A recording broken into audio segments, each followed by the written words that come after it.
Una alegría estar una vez más junto a ustedes para estudiar el libro de Apocalipsis.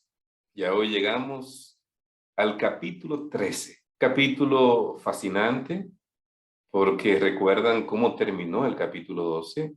El capítulo 12 terminaba con el verso 17 que decía que el dragón se llenó de ira contra la mujer y se fue a hacer guerra contra la descendencia de ella. Así que la determinación del dragón de hacerle guerra a Cristo en la persona de su iglesia toma ahora una forma mucho más definida de las estrategias que va a utilizar el dragón para lograr ese objetivo de la persecución contra la iglesia. El capítulo 3 entonces nos detalla cómo el dragón va a utilizar a dos potencias, cómo el dragón va a utilizar a la primera bestia, la bestia que sale del mar, y la segunda bestia, la bestia que sale de la tierra. Hoy solo podremos ocuparnos en la primera de estas bestias, la bestia que surge del mar. Hoy vamos a estar hablando de los versículos 1 hasta el 10 del capítulo 13. Y en otra entrega, entonces hablaremos de la bestia que sale de la tierra. Así que son dos reinos, dos gobiernos, dos poderes que va a utilizar el dragón en su objetivo de perseguir a Cristo y su iglesia. Ahora en el capítulo 13 nos comienza a dar detalles específicos de la forma y las estrategias que el enemigo va a utilizar en esa dirección. Así que les invito a adentrarnos de inmediato en el capítulo 13, versos 1 al 10 del libro de Apocalipsis. La bestia del mar y el sistema papal en Apocalipsis, capítulo 13. Así hemos titulado el estudio del capítulo 13, versos 1 al 10 del libro de Apocalipsis. Leamos de inmediato el versículo 1. Y él se puso de pie sobre la arena del mar y vi que subía del mar una bestia. Así comienza el capítulo 13. Recuerdan que estábamos hablando del dragón y allí nos está ubicando, ¿verdad?, acerca de lo que está pasando ahora en la visión que está mostrando al profeta Juan. ¿Qué ve? Vi que sube del mar una bestia que tenía 10 cuernos y 7 cabezas. Sobre sus cuernos tenía 10 diademas y sobre sus cabezas había un nombre de blasfemia. De inmediato entra en materia, no da lugar a empezar a dar vueltas. De inmediato, en el mismo versículo 1, características específicas con símbolos para nosotros entender de a quién se está mostrando en esta profecía del capítulo 13. Recuerdan que la bestia sale del mar. ¿Qué representa el mar? El mar en profecía representa mucha gente, lugares muy poblados. Cuando Apocalipsis dice en el capítulo 17, verso 15, las aguas que has visto son pueblos, muchedumbres, naciones y lenguas, está explicando el símbolo profético. Cuando en profecía vemos aguas, mar, estamos hablando de muchedumbre, de lugares muy poblados. Así que cuando vemos que surge esta bestia, está surgiendo en un lugar muy poblado, en donde está concentrada prácticamente la población del mundo en ese momento. La bestia es símbolo de poder o reino. El término bestia no lo veamos como un término ofensivo. No le están diciendo que fulano es un animal. No es eso a lo que nos referimos. Nos referimos a que la Biblia utiliza la expresión bestia para hablar de un reino, de un poder, de un gobierno, de un imperio, así es como lo utiliza la palabra de Dios. No es un término ofensivo para que se aplique a una persona faltándole el respeto a la persona, sino que estamos explicando un término como lo explica la Biblia. ¿Dónde lo explica la Biblia? En el libro de Daniel, capítulo 7, verso 17, dice: estas 4 grandes bestias son 4 reyes que se levantarán en la tierra. Las 4 bestias que Daniel ve en el capítulo 7, se le explica, son reyes. Entonces el término bestia habla de reinos, de poder, de imperios. Así es como lo utiliza la palabra de Dios. Las 7 cabezas y los 10 cuernos. Ya hemos explicado este símbolo en el capítulo 12, lo vamos a explicar brevemente en el capítulo 13, y vamos a entrar en muchos detalles sobre esas 7 cabezas en el capítulo 17 de Apocalipsis. Vamos entonces a repasar que estas 7 cabezas son 7 poderes perseguidores que el enemigo ha utilizado, 7 imperios, 7 gobiernos, 7 reinos que a través de las edades el enemigo ha utilizado para perseguir al pueblo de Dios, para lograr sus objetivos de imponer su maldad en el mundo. Las 7 cabezas, entonces, la podemos identificar conforme a la posición que su servidor sigue, que ya dije que es la posición de Loron Wade, de la siguiente manera. Comenzamos con el mismo imperio que empieza el libro de Daniel, recordando que ya el capítulo 10 de Apocalipsis habla acerca de un librito, y ese librito del capítulo 10 de Apocalipsis es el libro de Daniel, y se le dice al profeta Juan que tiene que profetizar otra vez. O sea, las profecías de Daniel van en unión con las de Apocalipsis, según Apocalipsis capítulo 10. Por lo tanto, el primer imperio que presenta Daniel es Babilonia. Así comenzamos entonces con esta primera cabeza. Babilonia, le sigue Medo-Persia, continúa Grecia, sigue la Roma imperial, y una vez la Roma imperial bajó su poder y su hegemonía, entonces surge ocupando su lugar la Roma papal. Hoy estamos en el 6º imperio mundial, los Estados Unidos de Norteamérica. Y muy pronto va a venir la 7ª cabeza, que será un poder que va a durar breve tiempo, explica el capítulo 17, que es cuando se van a unir 3 poderes, el dragón, la bestia, el falso profeta, y se van a unir para dominar al mundo. Vamos a hablar de eso en el capítulo 16 con muchos detalles para que entendamos en qué consiste la triple alianza y cómo estos poderes se van a unir para dominar el mundo y lograr sus objetivos. Estas son las 7 cabezas, tal como lo estamos explicando, acorde con la posición de Loron Wade, que es la que su servidor está exponiendo. Los 10 cuernos, entonces, son 10 naciones que dan apoyo a este poder perseguidor. En un momento, cuando estudiamos el libro de Daniel, hablamos de que esos 10 cuernos fue la división del Imperio Romano. Pero ya en Apocalipsis estamos hablando de un periodo posterior. Por lo tanto, estamos hablando de 10 poderes, de 10 reinos modernos que van a darle su apoyo al sistema político religioso. Así que la bestia a la que estamos haciendo referencia en el capítulo 13, la primera bestia que surge del mar, es una referencia a la Roma papal. Después de la Roma imperial, la 5ª cabeza es la Roma papal. Así que la bestia del capítulo 13 de Apocalipsis, en los versos 1 al 10, es una referencia a la Roma papal que surge a partir del 538. ¿Cómo podemos identificar realmente quién es la bestia? Para que no haya dudas en esa dirección, vamos a permitir que la Biblia sea su propio intérprete. ¿Y cómo podemos hacer eso? Revisando lo que dice el texto. ¿Qué es lo que está diciendo Apocalipsis capítulo 3? La bestia que vi era semejante a un leopardo. Sus pies eran como de oso, su boca como de león. ¿Qué estamos mirando en esta descripción de apenas el versículo 2? Nos está dando 3 características de las naciones que menciona el libro de Daniel en el capítulo 7. Cuando usted va a Daniel capítulo 7, va a encontrar que se habla de 4 grandes bestias. La primera, un león, después un oso, después un leopardo y una 4ª bestia que se describe como espantosa y terrible.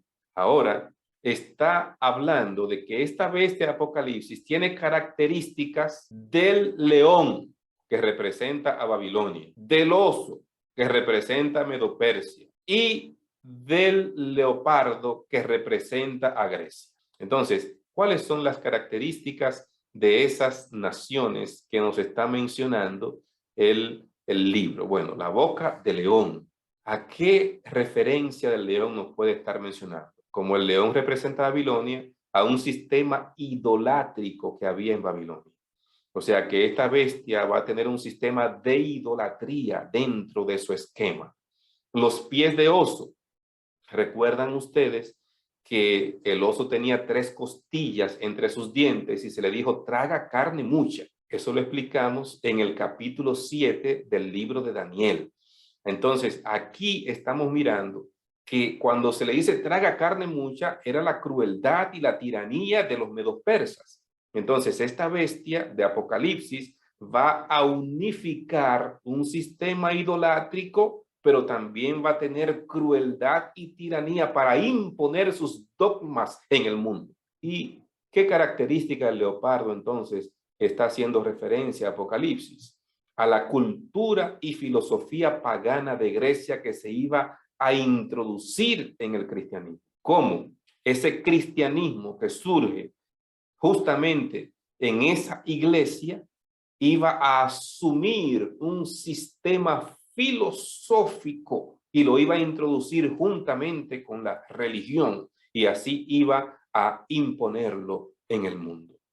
Así que cuando hablamos de estas 3 características, leopardo, oso y león, nos referimos a características específicas de la idolatría, la crueldad y la filosofía representada por esas naciones. Pero identifiquemos a esta bestia por otras características que nos da Apocalipsis 13 para que no haya ninguna duda de la referencia a la que está haciendo mención el libro de Apocalipsis. Vamos a identificar ahora 7 indicios que delatan quién es la bestia. Comencemos de inmediato con el primero de estos indicios. El texto dice que será un poder romano. ¿Dónde dice eso Apocalipsis 13? El versículo 2 dice, el dragón le dio su poder y su trono y gran autoridad. Cuando estamos hablando de que el dragón le dio su poder, su trono y grande autoridad, ¿cuál era la nación que tenía el dragón en ese momento antes de Roma papal? La Roma imperial. La Roma imperial era la cabeza que tenía el dragón en sus manos, utilizando para las 10 grandes persecuciones contra el cristianismo. Cuando no pudo a través de las persecuciones doblegar el cristianismo, entonces cambió de estrategia. Pero la autoridad que tiene el dragón, que es a través del Imperio Romano, ahora le va a pasar esa autoridad a esta bestia, a este gobierno, a este reino. O sea, se le va a dar autoridad a una religión. La autoridad que estaba en el Estado se le va a dar a una religión. Es lo que está diciendo el texto bíblico. Cuando el Imperio Romano se hizo cristiano, el emperador legó Roma al Papa para que fuera sede de la autoridad del vicario de Cristo. De hecho, el emperador cambió de sede y se fue de Roma a Constantinopla e hizo de la sede del imperio Constantinopla, y Roma queda en las manos del obispo de Roma, que posteriormente llega a ser el obispo de los obispos y más tarde se le conoce como el Papa. A la sucesión de los Césares vino la sucesión de los pontífices de Roma. Después que pasó el Imperio Romano con su hegemonía y su autoridad, entonces ¿quién se impuso? Se impuso en Roma el obispo que estaba colocado allí y se hizo de Roma la sede principal del poder religioso. Cuando Constantino salió de Roma, se dio su asiento al pontífice. Los papas llenaron el lugar de los emperadores vacantes de Roma, heredando su poder, su prestigio y títulos del paganismo. Estamos viendo documentos históricos. Aquí está la cita donde sacamos esto. O sea, no estamos diciendo nada que no fuese lo que la historia registra de cómo sucedieron las cosas. Los papas llenaron el lugar de los emperadores vacantes, porque al ceder su espacio para irse a Constantinopla, Roma queda sin una autoridad civil. ¿Y quién ocupa ese lugar? La autoridad religiosa. Constantino dejó todo en las manos del obispo de Roma. El papado no es más que el fantasma del difunto imperio romano sentado, coronado sobre su tumba. Así lo registran los historiadores. Es lo que el papado ha asumido, el poder que dejó vacante el imperio cuando cambió su sede de Roma hasta Constantinopla. La Roma pagana dio paso entonces en autoridad a la Roma papal. El poder sobre Europa occidental lo asume el poder religioso del sistema político religioso del papado. Cuando Roma decide cambiar su sede de la capital del imperio hasta ese momento hacia Constantinopla, entonces el poder que había en Roma no se fue del todo para Constantinopla, se fue la sede del imperio. Estaba el emperador, pero hay muchas cosas que seguían manejándose en Roma. Por siglos, Roma había sido la capital del imperio. Eso no cambió simplemente por cambiar de sede. Muchas de las cosas seguían manejándose en Roma y ese vacío de poder lo llena el poder papal. Pasemos al indicio número 2. Un poder religioso mundial. La Biblia está señalando en ese capítulo 13 que este poder religioso iba a tener alcance mundial. El verso 3 dice, vi una de sus cabezas como herida de muerte. Recuerdan, son 7 cabezas. Estamos hablando aquí de la quinta cabeza. La quinta cabeza es la bestia que sale del mar, que representa el poder político religioso del papado. Entonces dice, vi una de sus cabezas como herida de muerte. ¿Cuándo fue herido el papado en su hegemonía y autoridad? Cuando el general Berthier, el 10 de febrero de 1798, entró en Roma y proclamó una república que abarcaba media Europa bajo las órdenes y legislación de Napoleón, con lo que el papado fue prácticamente muerto. En el año 1798, 10 de febrero, recibe una herida mortal. A eso se refiere cuando el poder que tenía esta iglesia le fue minimizado a raíz de lo que hizo el general Berthier bajo las órdenes de Napoleón Bonaparte. Por lo tanto, esa hegemonía y ese poder que había exhibido por más de 1200 años, el poder de la iglesia comienza a bajar. Fue herido. Esa herida mortal le fue asestada a esta iglesia a través de perder esa hegemonía en 1798. Pero el mismo versículo 3, después de hablar de la herida, miren lo que dice. Pero su herida mortal se había sanado y toda la tierra se maravilló en pos de la bestia. Está diciendo entonces el texto que aunque iba a recibir una herida, iba a perder su autoridad, iba a recuperar otra vez su autoridad, este poder. Sí, en 1798 perdió la autoridad, pero ¿qué pasó años después? 1929, el Concordato de Letrán. Benito Mussolini y Gasparri firman el concordato que le devolvió sus tierras a la iglesia, reconociéndolo como Estado libre e independiente, y allí se forma el Vaticano. Claro, las tierras que se devolvió no eran ni siquiera una décima parte, ni siquiera un 1% de lo que habían sido los territorios papales tiempos antes. Pero se le devolvió un terreno, un territorio que hoy es una nación independiente, es un gobierno, es una nación. Entonces, el papado está asentado como un poder político porque el Papa es el presidente del Vaticano y es un poder religioso porque es el líder principal de la Iglesia Católica. O sea, en el Papa se unen dos elementos, el poder político como presidente del Vaticano, el poder religioso como líder de la iglesia. Entonces, ¿cuándo comenzó a sanarse la herida?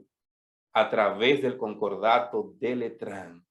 cuando Mussolini hizo este acuerdo de devolver estas tierras, como lo reseña la prensa de aquel entonces. Aquí en las Crónicas de San Francisco salió este titular: esta noche el asunto Roma es una cosa del pasado y el Vaticano ha hecho la paz con Italia. Poniendo las firmas a tan memorable documento, se ha sanado la herida.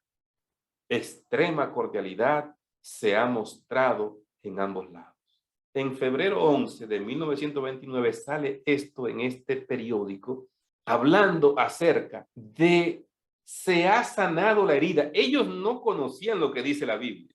Sin embargo, fíjense cómo utilizan la misma expresión que está utilizando el término en la palabra de Dios. Se cumple exactamente con el concordato de Letrán. Comienza el proceso de sanidad de la herida. Allí empezó a sanarse la herida y la prensa, así mismo, usando esas mismas palabras, así lo reseña.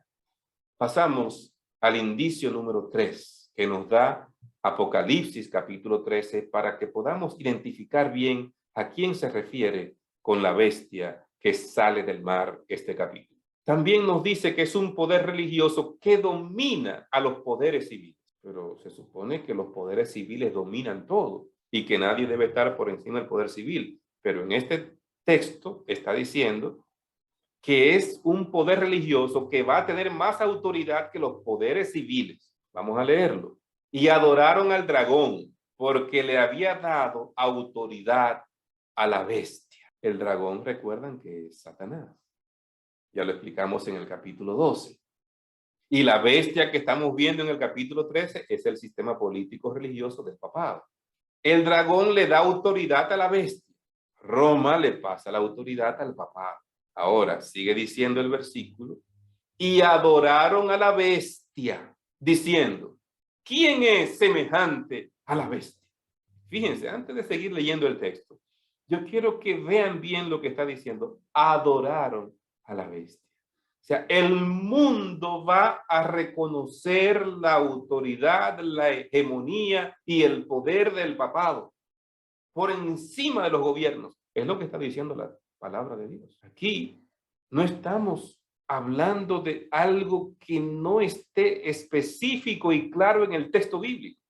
Lo está diciendo claro, adoraron a la bestia, diciendo, ¿quién es semejante a la bestia y quién puede combatir contra él? Reconocen entonces que su autoridad, su hegemonía, ¿quién es semejante?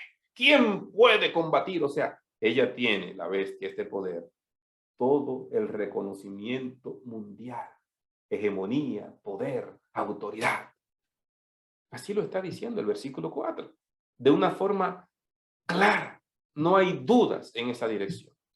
Pasamos entonces al indicio número 4. Es un poder blasfemo. O sea, este poder va a decir blasfemias. Leamos el texto para que podamos ver bien lo que dice la Biblia.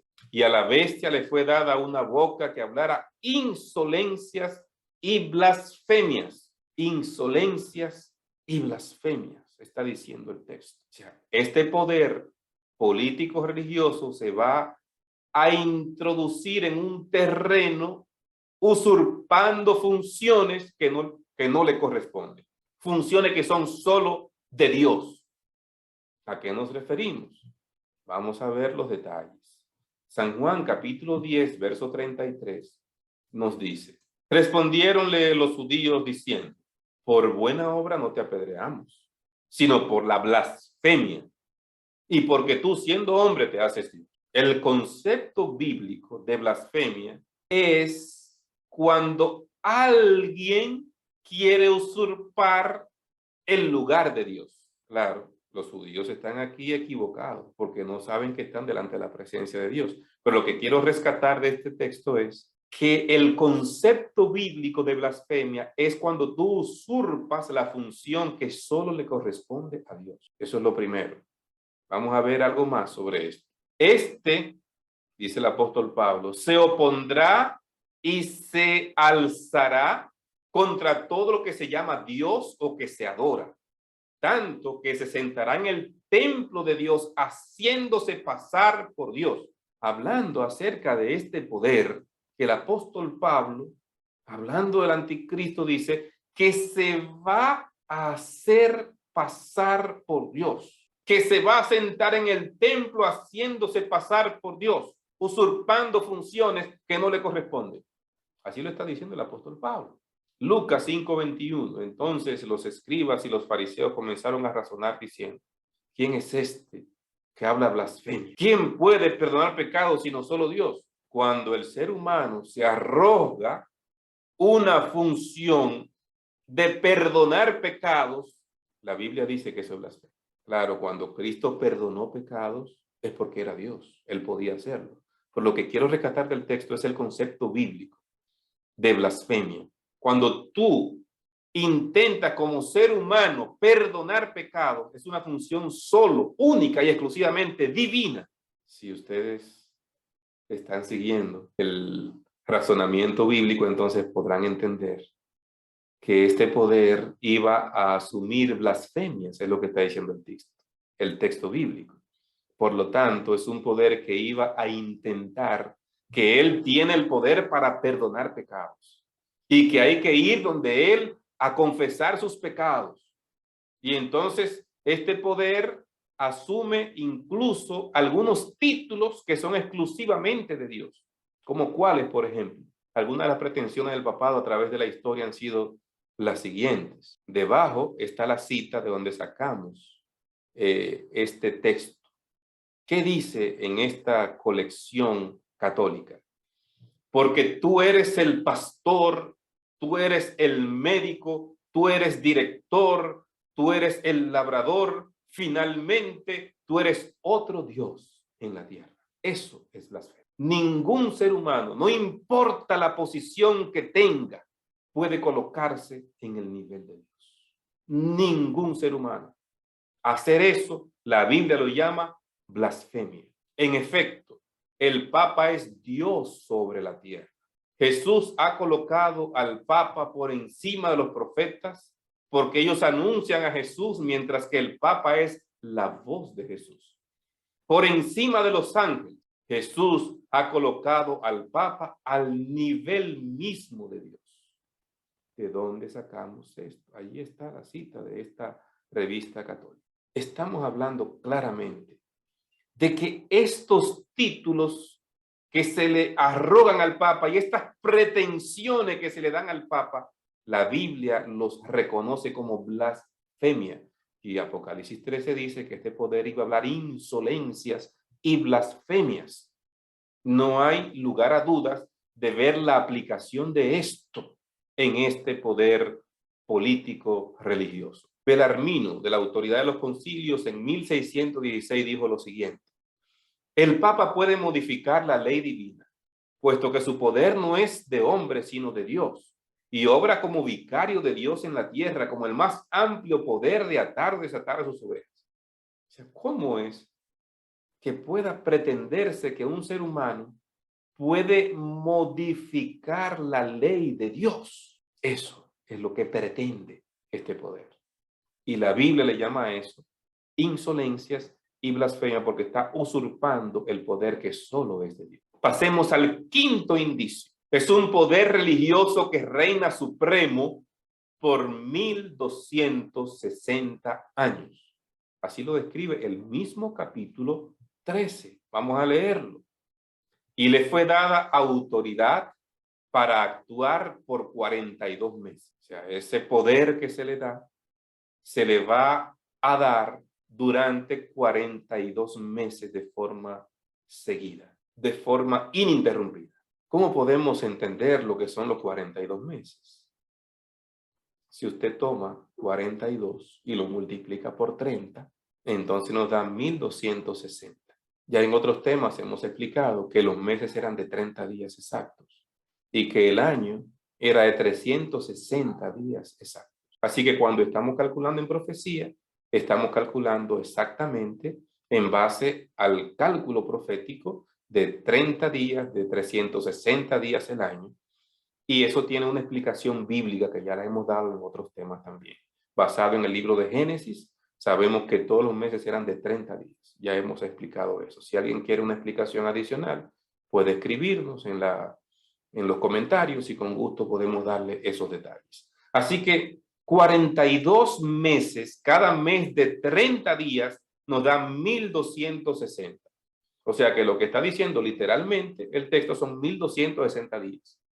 Y cuando hablamos de 1260 días, estamos hablando de 1260 años, aplicando el principio día por año que hemos estado utilizando en la profecía bíblica, donde dice que un día equivale a un año en número 1434, en Ezequiel capítulo 4, versículo 6. Entonces, desde el año 538 empezó la hegemonía del poder político religioso del papado, cuando los ostrogodos, el último de los 3 reinos arrianos que se oponían al papado, fue derrotado en Italia y fue expulsado de Italia. Por lo tanto, desde que se eliminó esa oposición que tenía el papado, entonces en el 538 tomamos como punto de partida el poder de hegemonía y autoridad ilimitada del papado. Y cuando sumamos 1260 años, eso nos lleva hasta el año 1798 de la era cristiana. Los 42 meses, por lo tanto, comienzan en el 538 y se extienden hasta 1798, cuando el general Berthier tomó preso al Papa Pío VI y lo llevó al exilio a Francia, donde un año más tarde muere. Ese es el periodo que está mencionando este capítulo. O sea, está hablando de ese periodo. Se le dio autoridad por 1260 años. Esos 42 meses son 1260 años. Esa es la autoridad que se le dio. Se le quita cuando recibe la herida. Más de 100 años después es cuando empieza el proceso de sanar la herida. Y en ese proceso está todavía el papado. El verso 6 dice, y abrió su boca en blasfemias contra Dios, para blasfemar contra su nombre, contra su tabernáculo, es decir, contra los que tienen morada en él. Vuelve a reiterar. Fíjense la importancia que tiene esto. Cuando la Biblia repite algo, es por su importancia. Hay 7 menciones a los 1260 años. Es por la importancia que tiene ese periodo en la Biblia, en Daniel y Apocalipsis. Ahora, en el mismo capítulo 3 está mencionando que blasfema este poder. Vuelve y dice, abre su boca en blasfemia. O sea, es que lo que va a decir este poder es que lo que se le arroga y las pretensiones de este poder son blasfemias contra Dios, su nombre, contra su tabernáculo, la morada misma de Dios y los que moran allí. Algunos detalles adicionales de lo que dice el papado y acepta que digan de él. Veamos. León XIII dijo, nosotros ocupamos en esta tierra el lugar del Dios Todopoderoso. Blasfemia. Eso es lo que la Biblia dice que es blasfemia. Creer en el Papa expresa más que creer en la Iglesia, más que creer en la divinidad de Jesucristo, más que creer en la existencia de Dios. Blasfemia. Eso es lo que la Biblia en Apocalipsis 13 dice que es blasfemia y que no podemos aceptar y que no podemos callar. El Papa no es solamente un sacerdote eterno, sino también Rey de reyes y Señor de señores. Blasfemia. El único Rey de reyes y Señor de señores, dice Apocalipsis 17, 14, es Jesucristo, nadie más. Solo Jesucristo es el Rey de reyes y Señor de señores. El Papa tiene poder para cambiar los tiempos, para abrogar leyes, para pasar por alto todas las cosas, aun los preceptos de Cristo. Pero ¿cómo es posible? ¿Cómo alguien puede aceptar una declaración como esta? Eso es usurpar la función que Cristo realiza en el santuario celestial. Por eso está hablando de que no solamente contra su nombre, sino contra su morada. Cristo está intercediendo hoy en el santuario celestial.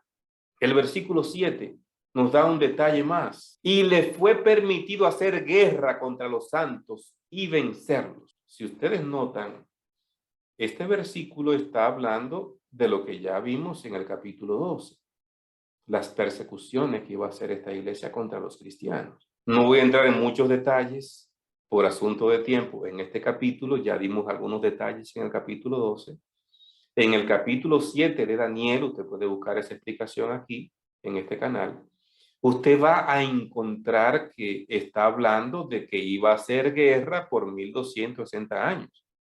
De allí explicamos eso, verso 25, lo puede leer. Iba a vencer a los santos, así mismo dice el libro de Daniel. Iba a hacer guerra y los iba a vencer. Se vio a ese poder haciendo este tipo de labor. Y ahora en Apocalipsis 13 vuelve a mencionarlo.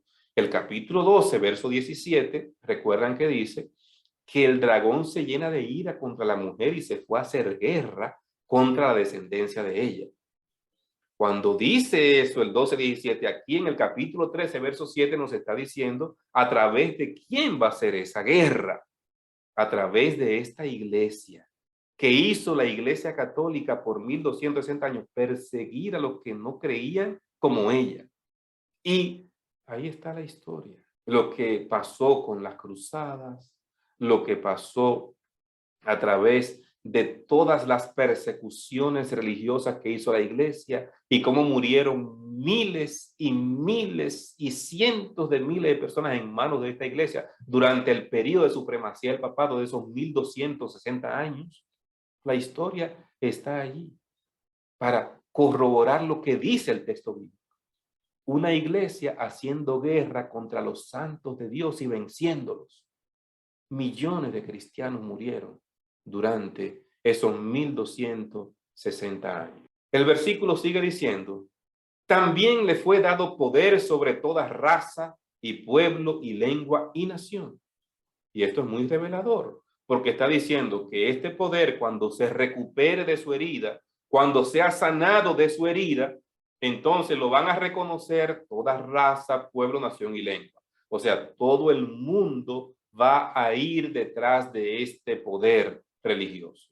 Después de ver el detalle que habla de la persecución contra los cristianos, entonces dice, miren, es que el mundo entero lo va a reconocer. ¿Cómo podemos definir el indicio número 6? Que la herida de muerte se va a curar. Y usted, vamos a tomar el versículo anterior de que se le dio autoridad sobre toda nación, raza, tribu y lengua, y vamos a unirlo con este indicio número 6 para que podamos entender cómo va ese proceso de sanidad. La herida de muerte va a ser curada. Vi una de sus cabezas como herida de muerte, dice el versículo 3. Aquí explicamos ya que esa herida se dio en el año 1798, pero dice el versículo 8, y le adorarán todos los habitantes sobre la tierra cuyos nombres no están inscritos en el libro de la vida del Cordero, quien fue inmolado desde la fundación del mundo. Se le dio autoridad sobre toda raza, tribu, nación, lengua. Y entonces ahora el versículo siguiente dice, le adorarán todos los habitantes sobre la tierra. Pero ese todos no es absoluto. Ahora da un detalle para que se entiendan que ese es un todo limitado a la siguiente característica. Ese todos los habitantes que van a adorar a esta bestia, ¿quiénes son? Los que sus nombres no están escritos en el libro de la vida del Cordero. Los que rechazaron al Cordero, los que no aceptaron a Cristo como Señor y Salvador para sus vidas. Esos son los que van a adorar a la bestia, porque los que adoran al Cordero no van a adorar a la bestia. Lo está definiendo claro el capítulo 3. Vamos a ver otros detalles en los siguientes capítulos de Apocalipsis para entender mucho mejor, con más amplitud, lo que está diciendo aquí. Pero es muy importante lo que está diciendo. O sea, hay un grupo, sí, que va a adorarla, pero no es el mundo entero. Aunque dice que son los habitantes del mundo, de toda nación, pueblo, tribu y lengua, que la van a reconocer y van a ver su autoridad y le van a rendir culto. Hay un grupo que no. ¿Quiénes? Los que tienen su nombre en el libro de la vida del Cordero. Los que aceptaron a Cristo como Señor y Salvador no se van a postrar ante la bestia ni van a aceptar los cambios que han hecho ella de la palabra de Dios. El versículo 10 lo voy a tomar ahora. Si alguno lleva en cautividad, va en cautividad. Si alguno mata a espada debe ser muerto. Aquí está la paciencia y la fe de los santos. O sea, el texto nos está diciendo, si alguno lleva en cautividad, ¿qué hizo por 1260 años este poder? Perseguir, apresar, matar. Entonces, va en cautividad. ¿Qué pasa con este poder? Que fue tomado preso el Papa por el general Berthier.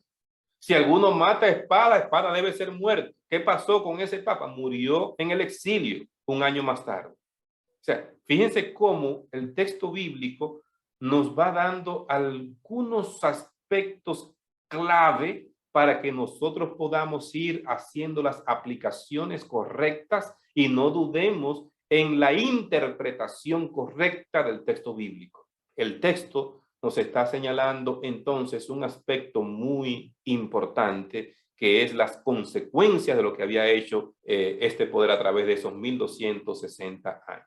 El indicio número 7 y último, este poder iba a tener una prominencia mundial en el tiempo del fin. Una prominencia mundial.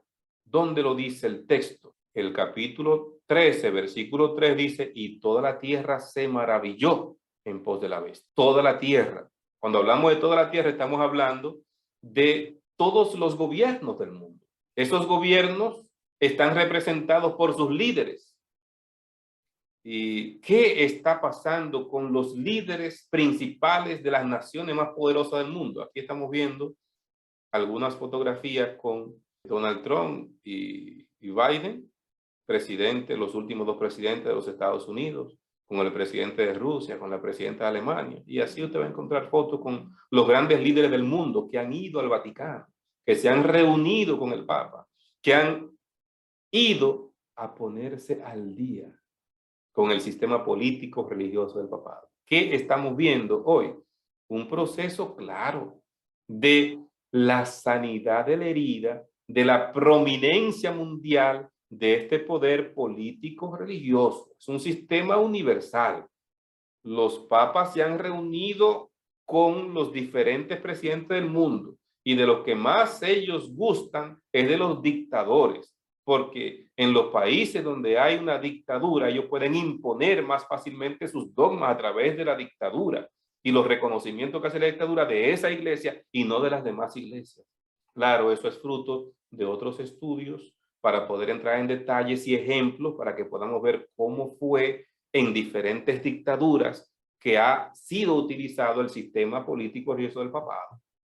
Cómo gusta Roma de los dictadores. Pero ese sistema universal ha estado justamente desarrollándose como nunca antes en el mundo. ¿De qué es que nos está hablando entonces Apocalipsis capítulo 13? En estos primeros 10 versículos estamos viendo algunos aspectos fundamentales que nos ayudan a entender que la controversia central va a ser la adoración. El mundo se va a dividir en torno a quién adorar. Y aquí, en este cuadro, que es un cuadro que lo he tomado del libro del erudito de Ranko Stefanovic, La revelación de Jesucristo, él hace una comparación entre Jesucristo y la bestia que sale del mar. Vamos a ver rápidamente estas características que hace Ranko Stefanovic en su libro. Jesucristo inicia su ministerio saliendo del agua, o sea, fue bautizado y cuando subió del agua, allí comenzó su ministerio. La bestia comienza su ministerio saliendo del mar, así lo presenta el capítulo 13 que ya vimos. Jesús es uno con el Padre. Se describe a la bestia como una con el dragón. Por eso le da su autoridad el dragón a la bestia. No voy a leer los versículos para ganar tiempo, por ahí ustedes los tienen los versículos y recuerden que usted puede en la descripción de este video descargar esta presentación completa para usted tenerla en PowerPoint. El punto número 3, Cristo recibió la autoridad del Padre. La bestia del mar recibe autoridad del dragón. Cristo tiene diademas en sus cabezas. La bestia tiene diademas en sus 10 cuernos. Cristo tiene una espada aguda que sale de su boca. La bestia detenta espada en su accionar contra el pueblo de Dios. El cordero se muestra con cuernos. En el capítulo 5 de Apocalipsis se ve el cordero con cuernos. Recuerden ese, el cordero inmolado, como se ve allí. Entonces la bestia tiene 10 cuernos. El ministerio de Cristo fue de 42 meses. O sea, de 3 años y medio, de 1260 días literales. La bestia usa su autoridad por 42 meses simbólicos, que son 1260 años. El cordero se ve con herida mortal como inmolado. La bestia recibe una herida de muerte. Después de su muerte, Cristo resucita. Después de su herida mortal, la bestia vuelve a tener autoridad y hegemonía mundial. Cristo es adorado después de su resurrección. La bestia es adorada después de la sanidad de su herida mortal. Cristo tiene sus seguidores con su sello en sus frentes. La bestia tiene seguidores con marca en sus frentes. Lo veremos en la segunda parte de este estudio, que será la bestia que sube de la tierra. El nombre de Cristo, Miguel, ¿quién es como Dios? La imitación en la exclamación que hacen de la bestia. ¿Quién es como la bestia? Cristo ejerce autoridad real como Rey de Reyes y Señor de Señores. La bestia ejerce autoridad temporal sobre cada tribu, lengua, pueblo y nación. Estas características que presenta el doctor Ranko Stefanovic nos ayuda a que usted pueda entender que lo que está describiendo Apocalipsis es simplemente una imitación de alguien que quiere ser igual que Dios. Y que todo eso que usted compara en este momento, lo que nos ayuda es a entender que lo que busca es ser igual que Dios, pero que no logra alcanzarlo, ni lo va a lograr nunca. La Biblia predice una confederación de religiones que tratará de unir la iglesia y el Estado, y le van a dar su poder y su autoridad a esta iglesia para que domine en el mundo. El Apocalipsis presenta dos grupos, el grupo que adora al Creador y el grupo que adora. Ya vamos a entrar en detalles en el capítulo 14 acerca de esos dos grupos. ¿Cuál es la base de la verdadera adoración? ¿Cómo podemos nosotros definir en qué se va a fundamentar la verdadera adoración? Apocalipsis 4:11.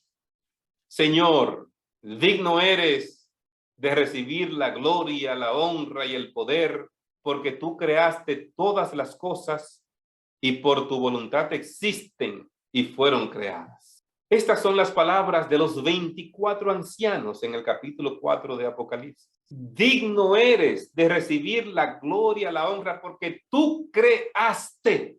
Entonces, ¿por qué el Señor es digno? Porque es el creador. Y cuando hablamos de que es el creador, ¿qué viene a nuestra mente? Tiene que venir que el Señor creó los cielos y la tierra, el mar y la cosa que en ellos hay en 6 días. Y el séptimo día reposó, por tanto Dios bendijo y santificó el sábado. O sea, el Señor es digno de recibir la adoración porque Él es el creador. La creación es la señal de su autoridad.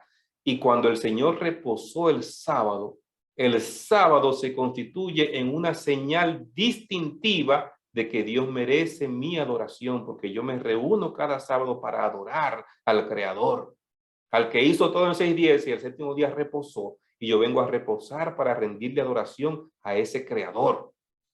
Eso es fundamental entenderlo, hermanos. Es fundamental que lo podamos entender, cómo lo describe Apocalipsis. Él es digno de mi adoración porque Él es el Creador. Acuérdate del sábado para santificarlo. 6 días trabajarás. Estoy leyendo el 4º mandamiento de la ley de Dios en Éxodo 20, 8 al 11. 6 días trabajarás, harás toda tu obra. Pero el séptimo día será reposo para Jehová tu Dios, porque en 6 días Jehová hizo los cielos, la tierra, mar y todo lo que hay en ellos, y reposó en el séptimo día. Por eso Jehová bendijo el día sábado y los santificó. Y le di mis sábados para que fueran una señal entre yo y ellos, para que supieran que yo soy Jehová que los santifico. Lo que va a definir a la humanidad en el tiempo final de la historia de este mundo es a quién adorar. Y el Señor deja el sábado como una señal distintiva para reconocer a su pueblo fiel. Ata el testimonio, sella la ley entre mis discípulos. Fíjense bien, como dice Isaías 8:16, sella la ley. La ley sirve como el sello de Dios para su pueblo, para distinguir, para reconocer a su pueblo. Un sello tiene el nombre, el título y el territorio del gobierno al que representa. El sello del presidente de los Estados Unidos tiene entonces estas características. Usted puede decir que lo mismo se va a utilizar con relación al sello de Dios. El sello de Dios, ¿qué tiene? El nombre, Jehová tu Dios. ¿En cuál mandamiento? En el cuarto mandamiento. ¿Qué dice el cuarto mandamiento? Acuérdate del sábado para santificarlo. 6 días trabajarás, pero el séptimo día es reposo para Jehová tu Dios. Ahí está el nombre. Para Jehová tu Dios. Porque en 6 días hizo Jehová los cielos, la tierra. Creador. El título, creador. Y la extensión de su territorio donde él tiene hegemonía, los cielos y la tierra. ¿Dónde está eso? Ahí mismo, en el cuarto mandamiento. El cuarto mandamiento de la ley de Dios, en Éxodo 28 al 11, describe las características del sello de Dios. El sello está completo en el sábado. El sello de Dios está en el corazón mismo de la ley de Dios, en el mismo centro de la ley de Dios. El Señor tu Dios, creador del cielo y de la tierra. Hay un poder que quiere cambiar, que cree que tiene poder para cambiar lo que Dios ha establecido. Pero Dios es el que estableció en su ley que el cuarto mandamiento nos manda a guardar el sábado. Entonces nadie está por encima de la ley de Dios. Apocalipsis 7:2 dice, vi otro ángel que subía del nacimiento del sol teniendo el sello del Dios vivo y clamó a gran voz a los 4 ángeles a los cuales era dado hacer daño a la tierra y a la mar, diciendo, no hagáis daño a la tierra, ni al mar, ni a los árboles, hasta que señalemos a los siervos de nuestro Dios en sus frentes. Dios tiene una señal para su pueblo. Y esa señal que el Señor dejó para su pueblo, nos la presenta en el centro mismo de la ley de Dios. Pondré mis leyes en la mente de ellos y las escribiré en su corazón y seré su Dios y ellos serán mi pueblo. El Señor ha hecho la promesa de que va a escribir su ley en mi mente. El sello de Dios en la frente es la mente. ¿Y qué pone el Señor como sello en mi mente? Su ley. Su ley. Y dentro de esa ley está el sábado, el cuarto mandamiento de la ley de Dios. Mis amados, la Biblia es sumamente clara para que entendamos. Este mundo se va a dividir en torno a la adoración. ¿A quién adorar? Apocalipsis capítulo 13, verso 9 dice, si alguno tiene oído, oiga. Lo que están diciendo los versículos anteriores es para que tú no tengas dudas de quién es la bestia que surge del mar. Representa el poder político, religioso del papado. ¿Y cuál es el problema en torno al que se va a dividir la humanidad? Es la adoración. ¿A quién adorar? ¿A quién vamos a servir? Muy pronto veremos al Rey en su hermosura. Muy pronto Cristo vendrá a esta tierra a buscar a su pueblo fiel. Si alguno tiene oído, oiga. El Señor nos ha dado características específicas a través de estos 7 indicios para que no nos equivoquemos en la interpretación de a quién representa la bestia que surge del mar. Un poder político, religioso, que va a recibir la adoración del mundo entero. Pero Dios manda a su pueblo a adorar al Creador. Yo me inscribo en el grupo de los que van a adorar al Creador. ¿Y tú? ¿En qué grupo te inscribes? Te invito a ser parte de lo que, como los 24 ancianos, dicen, el único que merece nuestra adoración es el Cordero que fue inmolado en la cruz del Calvario. Que Dios te bendiga. Que su gracia te cubra y su amor te envuelva en este día. Bendiciones.